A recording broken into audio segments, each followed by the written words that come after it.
주밖에 없네. 주 자비 강같이 흐르고 주 손길 치료하네.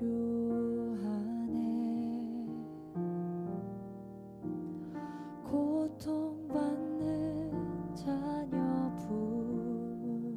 부으시니 주밖에 없네. 주님과 같이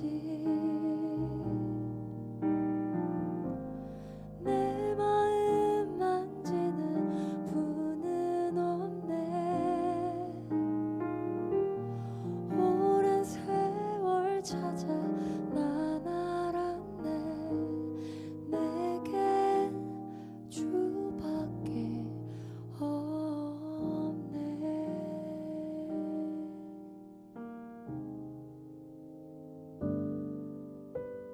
월요 묵상 시작합니다.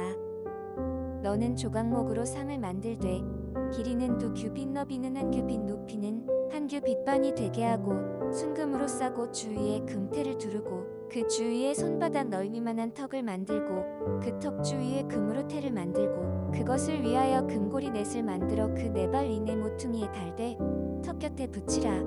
이는 상을 맬 채를 꿰 곳이며 또 조각목으로 그 채를 만들고 금으로 싸라. 상을 이것으로 맬 것이니라. 너는 대접과 숟가락과 병과 붓는 잔을 만들되 순금으로 만들며 상 위에 진설병을 두어 항상 내 앞에 있게 할지니라.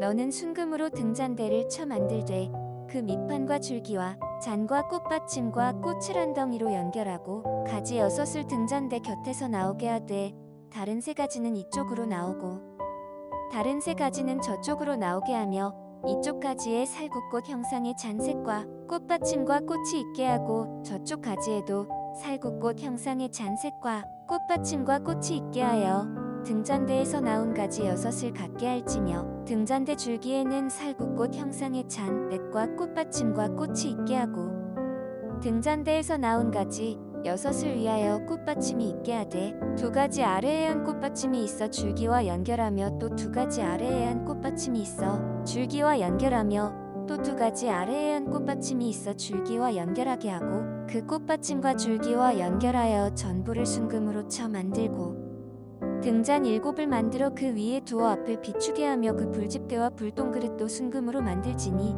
등잔대와 이 모든 기구를 순금 1달란트로 만들되 너는 삼가 이 산에서 내게 보인 양식대로 할지니라. 출애굽기 25장 23절에서 40절까지의 말씀이었습니다. 예, 여러분 오늘 월요 묵상 시작하도록 하겠습니다. 주님, 저에게는 능력이 없습니다.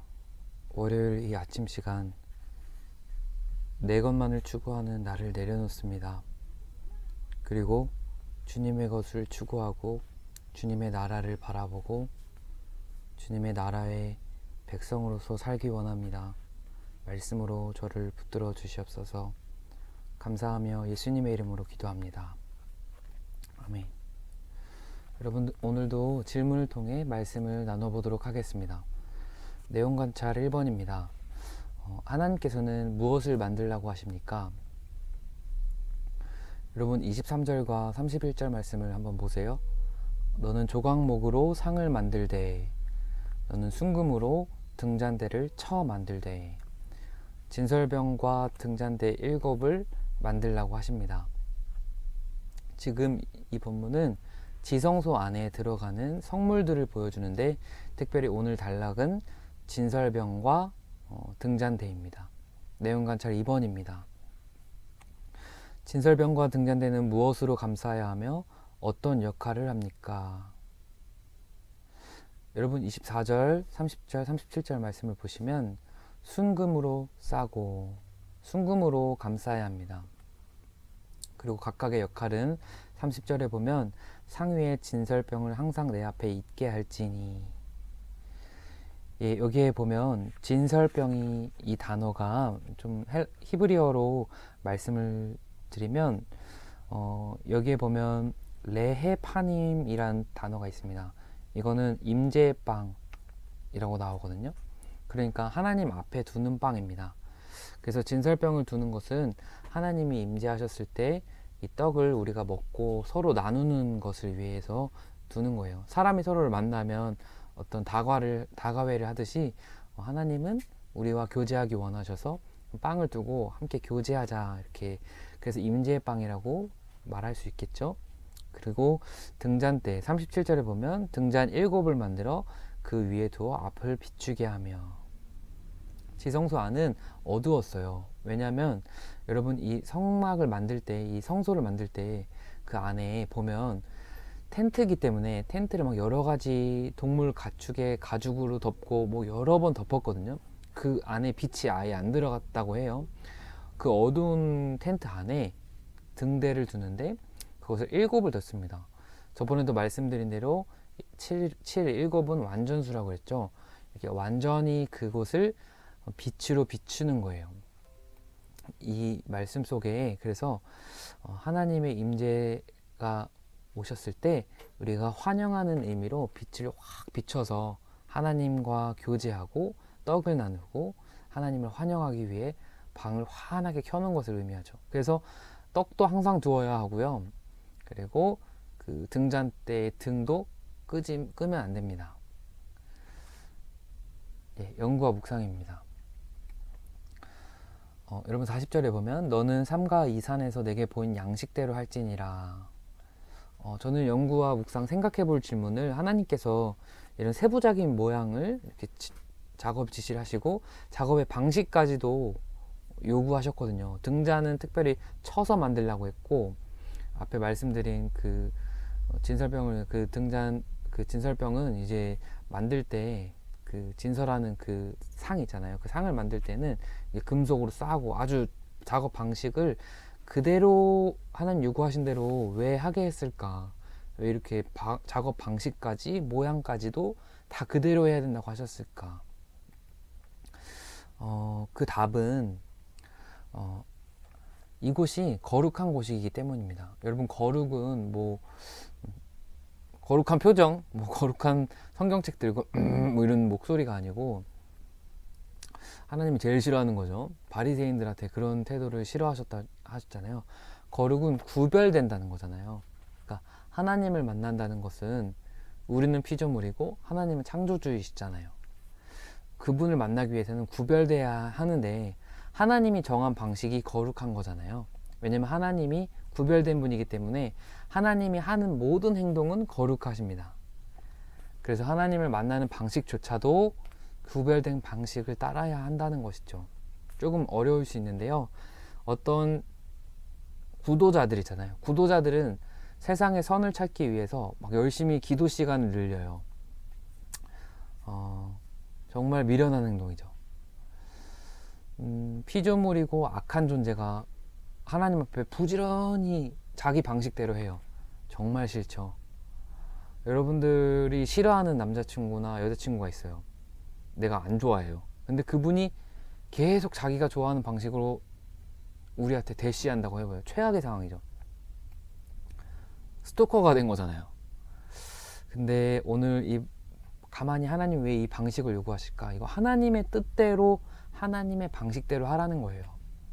그래서 세상의 선이 무엇이냐면 하나님 존재가 선이에요. 하나님의 방식대로 예배하고 하나님의 방식대로 기도하고 하나님의 방식대로 금식하고 하나님의 방식대로 구제하고, 이것이 하나님이 기뻐하시는 예배입니다. 느낀 점입니다. 진설병의 떡은 하나님과의 교제를, 등잔대는 하나님의 빛으로 그 임재 가운데 행하고 환영한다는 것을 상징해요. 이것을 보며 무엇을 느끼나요? 하나님과의 교제를 상징하는 떡, 그리고 하나님의 빛을 상징하는 그 임재를 상징하는 등잔, 그리고 하나님의 임재를 환영한다는 그 의미를 보면서 어떤 걸 느낄 수 있을까 한번 생각해 봤습니다. 첫 번째는 우리의 신앙에 있어서 영순위는 하나님과의 교제라는 거예요. 지성소에 있어야 하는 것이 떡과 하나님을 환영하는 빛이에요. 하나님은 우리랑 교제하기 원하세요. 하나님과 교제하는 게 영순이. 마르다와 마리아를 보세요. 마르다는 예수님을 대접하기 위해 봉사를 막 열심히 했어요. 청년들이 빠질 수 있는 함정이 막 열심히 해서 어른들에게 칭찬받으려고 해요. 왜냐하면 어른들이 나한테 말하는 것으로 신앙을 성장해 왔으니까 어른들의 인정을 받을 수 있는 오류에 빠질 수가 있어요. 근데 저는 그거 안 하게 해드리려고 계속 말씀을 드리거든요. 여러분, 어른들이 말하는 것도 맞아요. 그렇지만 여러분은 이제 어른이에요. 그렇기 때문에 어른들의 경험도 참고하고 여러분이 주님을 직접 만나야 돼요. 그래서 예수님이 마르다 바쁘지 말고 마르다야 한 가지만 해라. 나랑 얘기하자. 이렇게 말씀하셨다는 거죠. 둘째는 저는 이 진설병과 이 등을 보면서 하나님을 환영하고 빛으로 밝게 비치고 주님을 기다리는 것, 그것이 그분을 모시고 사는 것이 삶의 기쁨이로 돼야 된다는 것을 생각해 됐어요. 여러분, 등잔대를 확 비춘다는 거, 주의 말씀은 내 발의 등이요 시편에 나오거든요. 여러분, 말씀을 늘 묵상하면 복 있는 사람이 되고 우리의 마음이 환하게 비춰져서 주님 앞에 거룩해져요. 예수님을 늘 모시고 사는 것은 말씀을 늘 묵상하면서 주님 앞에서 성결한 삶을 살게 됩니다. 말씀을 묵상하면서. 그런 삶을 살다 보면 주님을 기뻐하고 주님을 기다리는 삶이 된다는 것이죠. 이 월요 묵상 습관적으로 변하지 않으셨으면 좋겠어요. 월요일뿐만 아니라 월, 화, 수, 목, 금, 토, 일 매일 주님과 깊이 교제하시면서 주님을 말씀으로 환영하고 또 성령님과 깊이 교제하고 예수님을 매일 주님으로 모시면서 주님과 함께 교제하셨으면 좋겠습니다. 묵상 기도문 저는 이렇게 적어봤습니다. 함께 기도할까요? 나를 만나기를 간절히 원하시는 하나님, 주님이 제 안에 계시니 오늘도 말씀의 빛 안에서 거룩한 주님을 닮아가게 하옵소서. 예수님의 이름으로 기도합니다. 아멘. 지금부터 침묵 기도하시고 한 주간 또 승리하셨으면 좋겠습니다.